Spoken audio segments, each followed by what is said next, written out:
तू ही मेरी सहायता करना। तो चित्रलेखा मायावी थी, उसने कहा मैं संसार के राजाओं का चित्र बनाकर तुझे बताऊंगी, तू पहचान लेना तेरे सपने में किसको दिखा। उसने संसार के अनेक राजाओं का चित्र बनाया, ये है ये है और जैसे ही द्वारकाधीश का चित्र बनाया, बोला है तो ये भी नहीं, लेकिन इससे जो महाराज द्वारकाधीश के पुत्र प्रद्युम्न का चित्र बनाया, बोला है तो ये भी नहीं, इससे ज्यादा मिलती जुलती है। और जैसे प्रद्युम्न के पुत्र अनिरुद्ध का चित्र बनाया, बोला ये भी तो है जिसको चित्रलेखा बोलती कौन ही पता है, द्वारकाधीश का पोता। तो उषा कहती अब तो विवाह से करूंगी, तू उपाय कर लेना, इसको लेकर आना। चित्रलेखा चलिए चोरी करने किसकी, अनिरुद्ध की। और एक बात बताएं आपको, आपने कभी ये नहीं सुना होगा, पिताजी 50 साल के, सुनना ध्यान से, कभी सुनाओ तो बता देना हमको। पिताजी 50 साल के, बेटा 25 साल का और दादाजी 15 साल के, सुने क्या? सुना कभी? पिताजी 50 साल के, बेटा 25 साल का और दादाजी 15 साल के। लेकिन ये भागवत में प्रद्युम्न 50 साल के हैं, इनके पुत्र अनिरुद्ध 25 वर्ष के हैं और मेरे कृष्ण 15 वर्ष के।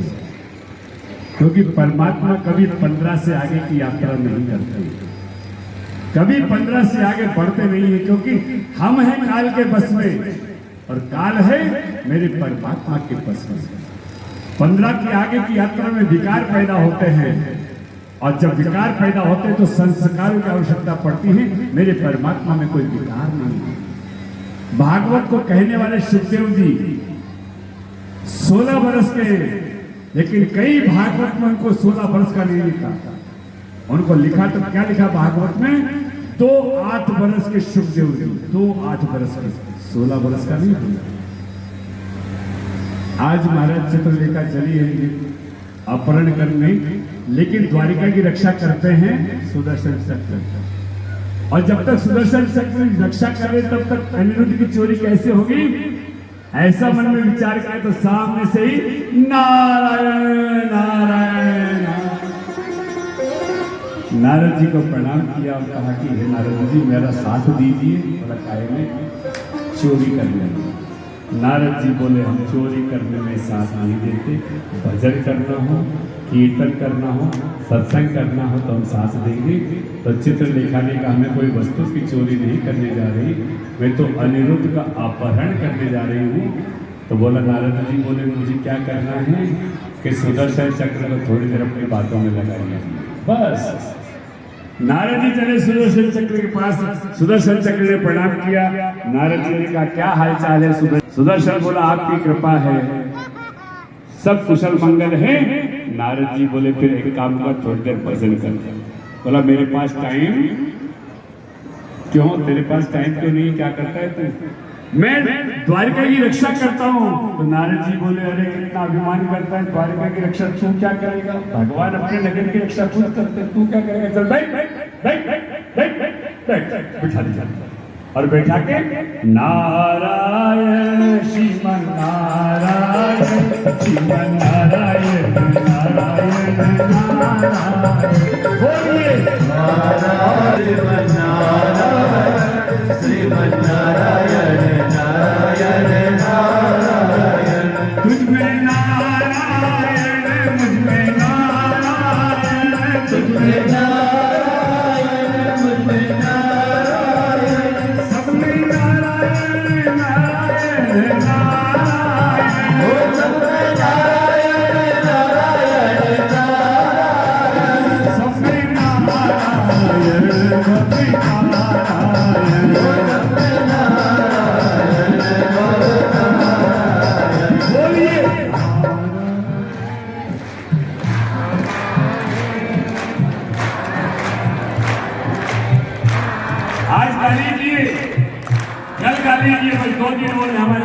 भगवान के भजन को गाने के लिए फिर आगे गाते रहेंगे तो डोली को कैसे सकता। क्षण भंगुर जीवन की कलिका कल्पाते जाने की नकली मलिया चली शुद्ध शीतल मन सुगंध समीर चली न चली कलिकाल कुठार पीर फिरता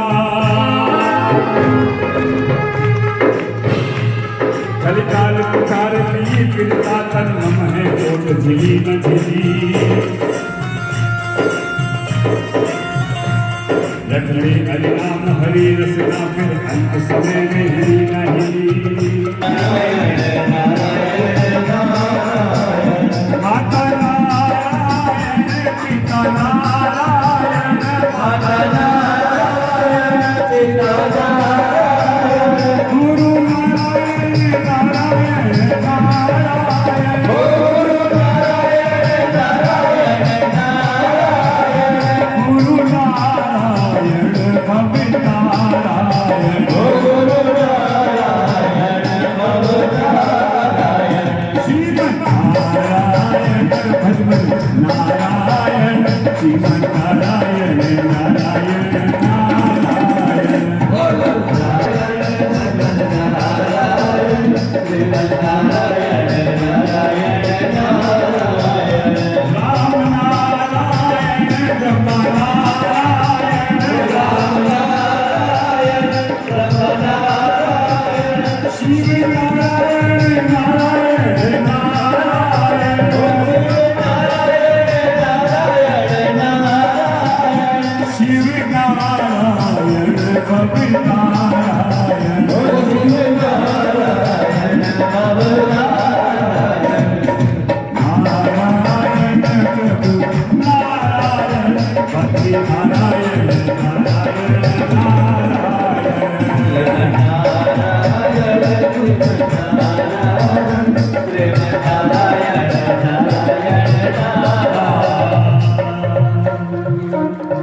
बोलिए नारायण भगवान की।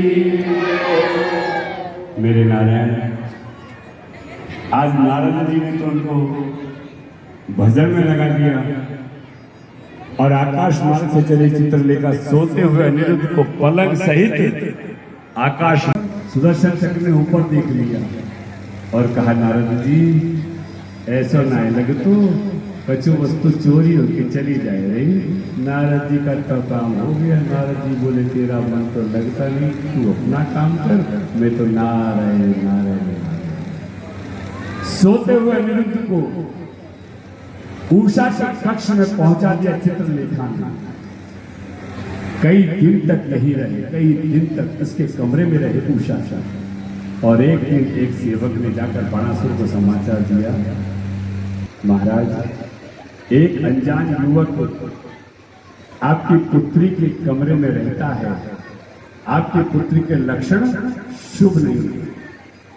जो बाणासुर ने सुना चला है युद्ध करने, सामने देखा महाराज अनिरुद्ध को। युद्ध किया अनिरुद्ध के साथ। अब अनिरुद्ध कैसे जीत पाए बाणासुर? तो भाई अब जिसके 1000 हाथ हैं, जो सहस्त्र भुजाएं हैं, उसने अनिरुद्ध को बांधकर कारागृह में डाल दिया। चिंता हो गई नारद जी को। नारद जी चलकर द्वारिका गए और कहा कि हे द्वारकाधीश, आप चलकर अनिरुद्ध को मुक्त कराइए कारागृह से, क्योंकि बाणासुर ने आपके पुत्र अनिरुद्ध को कारागृह में डाल दिया है। महाराज भगवान कृष्ण चले युद्ध करने, और जो ध्वजा दी, जो झंडा दिया था मेरे भगवान शिव ने बाणासुर को, आज वो झंडा टूट कर गिर गया। बाणासुर समझ गया मुझसे कोई न कोई युद्ध करना अवश्य आ रहा है। और जैसे ही मेरे कृष्ण युद्ध करने के लिए चले, जो शोणित नगर में प्रवेश किया, बीच रास्ते में मेरे भगवान शंकर ने रोक दिया। भगवान शंकर ने कहा, कृष्ण इस बाणासुर के नगर की रक्षा करने का काम मेरा है। आप बाणासुर से युद्ध करना चाहते हैं ना, तो पहले युद्ध में मुझे पराजित करिए, और जब मैं पराजित हो जाऊंगा आपसे, तब जाकर आप बाणासुर से युद्ध करेंगे। सारे के सारे देवता आकाश में देखते हैं, आज भगवान शिव का युद्ध हो रहा है भगवान कृष्ण के साथ, एक दूसरे के ऊपर। लेकिन महाराज, न अस्त्रों का पार है, न शस्त्रों का पार है। सारे देवता देखते हैं कि कहीं समय से पहले के प्रलय ना हो जाए इस जगत में। भगवान शंकर ने कहा, अरे कृष्ण,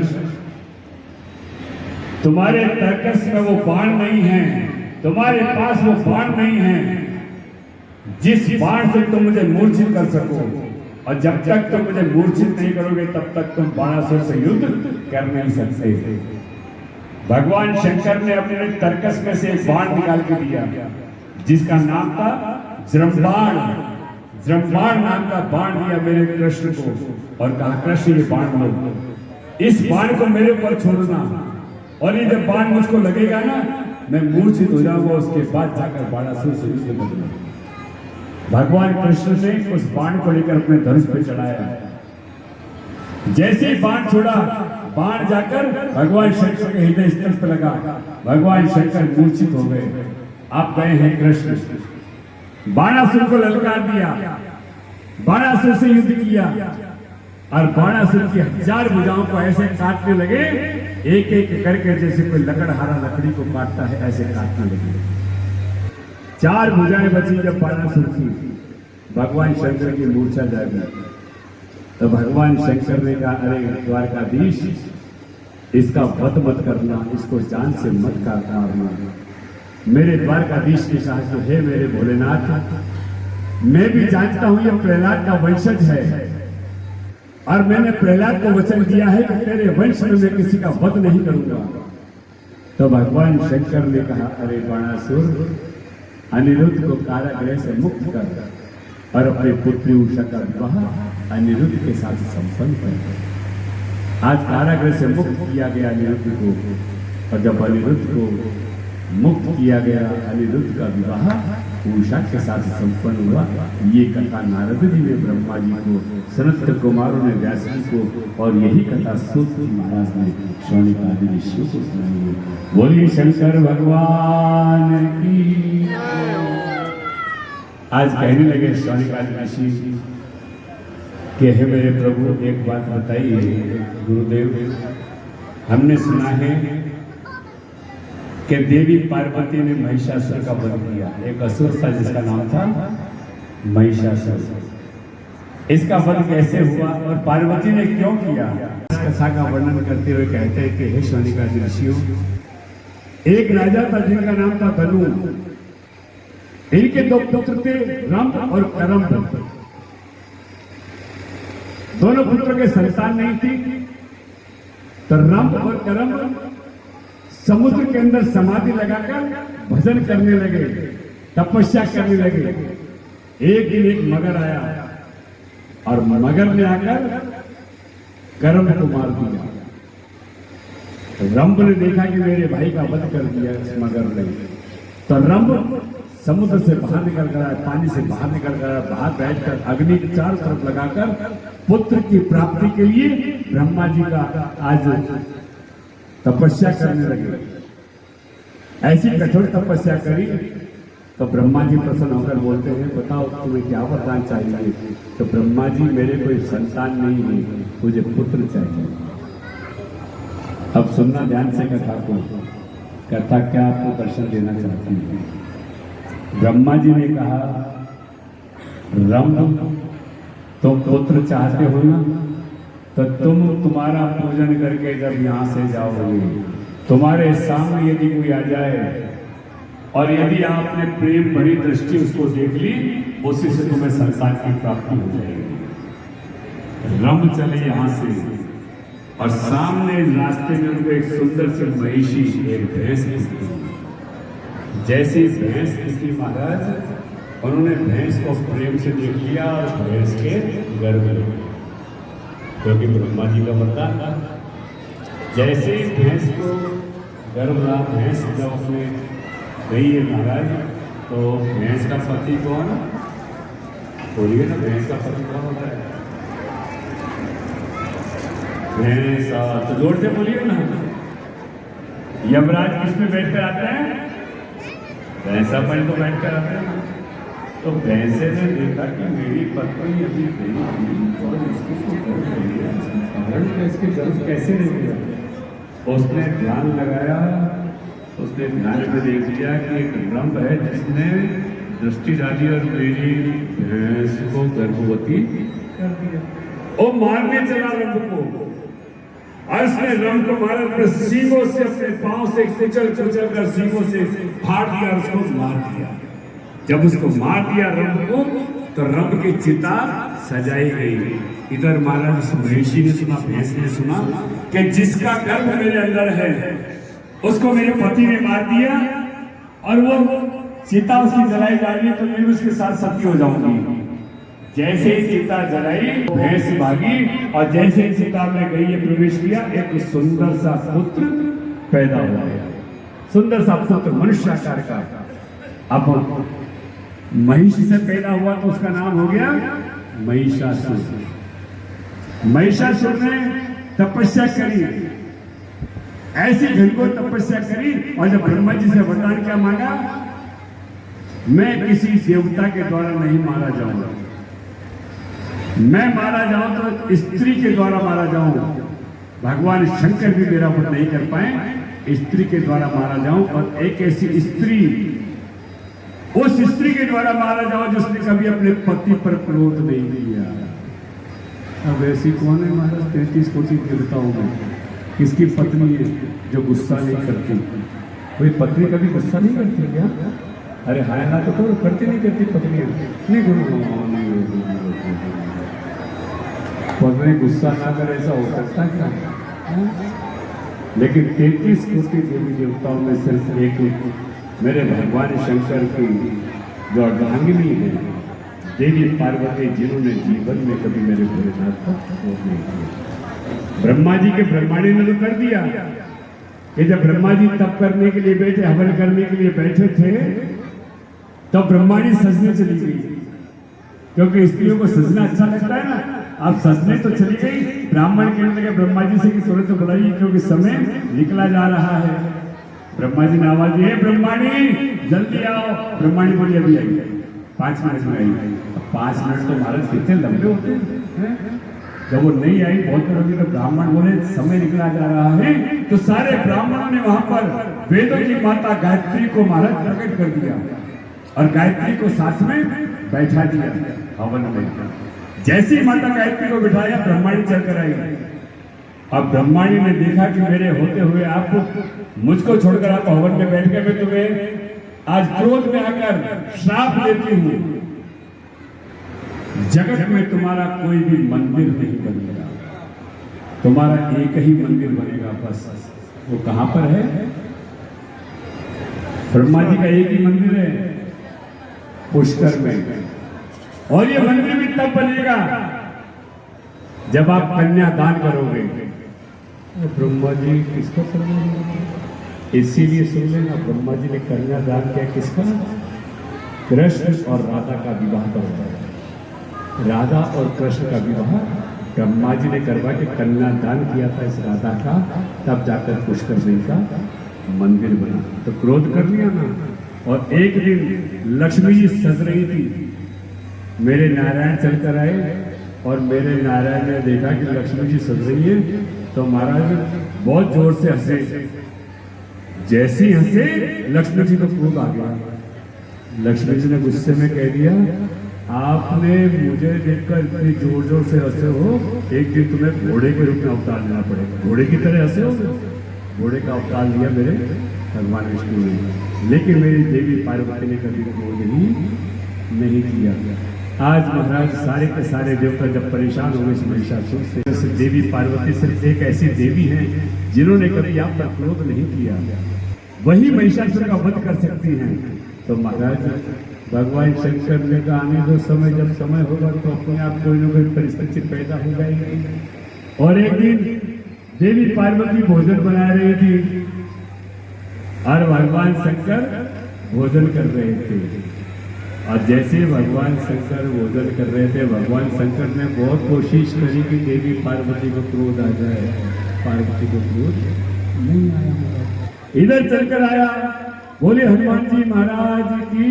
देखो हनुमान जी महाराज आपके बीच में चले आ रहे हैं, बैठे हैं इनके सिर।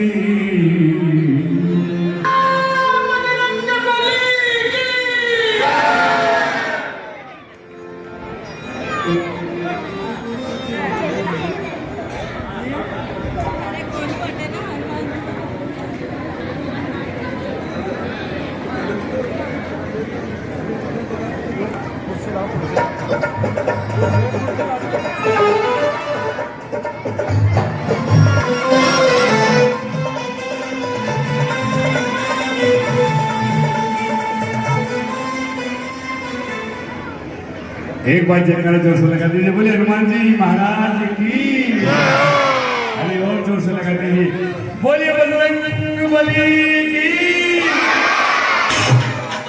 और देखिए मेरे हनुमान जी महाराज नाचते भी बहुत अच्छे, और नाचना उनको देखना बहुत अच्छा लगता है। इसमें नाच नाच के लगा दीजिए, कैसे?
Take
Thank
दोष जाने कठिन सारे अंजन कोट महाबल राय संतन के प्रभु सदा सहाय देवी नाथ बधाए गंगा सिया सुनिलाए लंका सुनोद समुद्र सिखाए जय भवन सुख भवनाए लंका जय सुर सहारे सिया राम जी के काज सवारे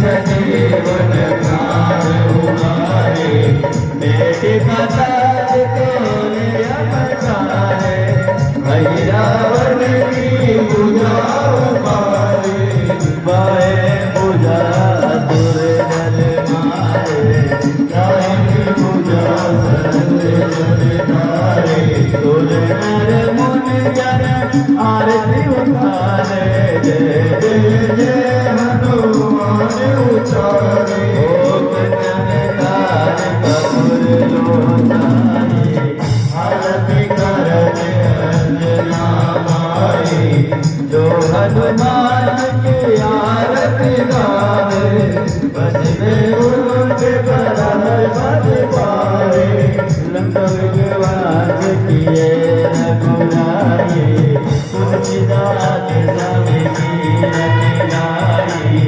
आरती कीजिए हनुमान कला की दुर्गा गुनाथ कला की आरती कीजिए हनुमान कला की दुर्गा रघुनाथ कला की श्री राम जय जय राम ओम नमो राम जय राम जय जय राम श्री राम जय जय राम श्री राम जय राम जय जय राम श्री राम जय राम ओम नमो राम जय राम जय जय राम काकड़ियारो सा जीवन लागे पार्वती जीवो भोलानाथ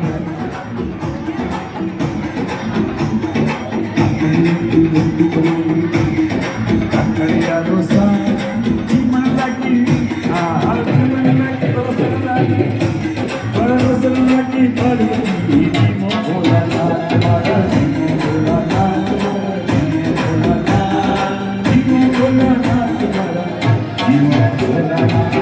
बोले शंकर भगवान की।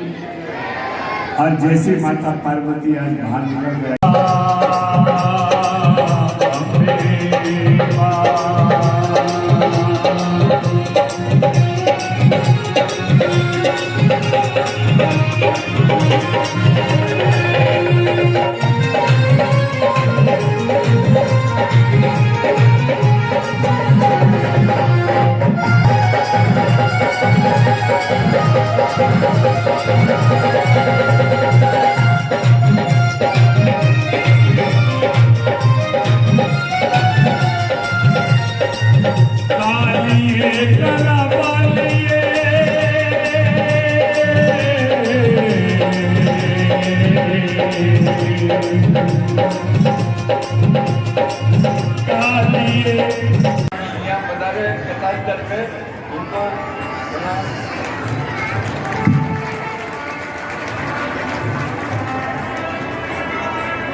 जय हो जय हो जय हो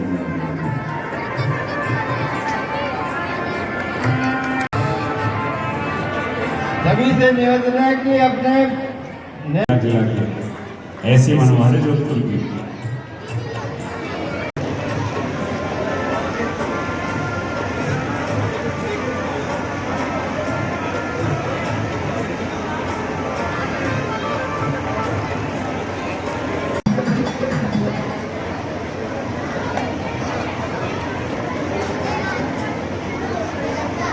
इसको एक रुचिपूर्वक आपने बना करके और हमारे जो मिलने वाले बंधु बांधव हैं रिश्तेदार हैं उनको लाभान्वित किया है, इसके लिए मैं पुनः आपको धन्यवाद अर्पित करता हूँ और निवेदन करूँगा कि जब कभी ऐसे अवसर आए और हम आपको याद करें तो अवश्य आप दर्शन देंगे, ऐसी मेरी मान्यता है। साथ ही जो बागली परिवार है,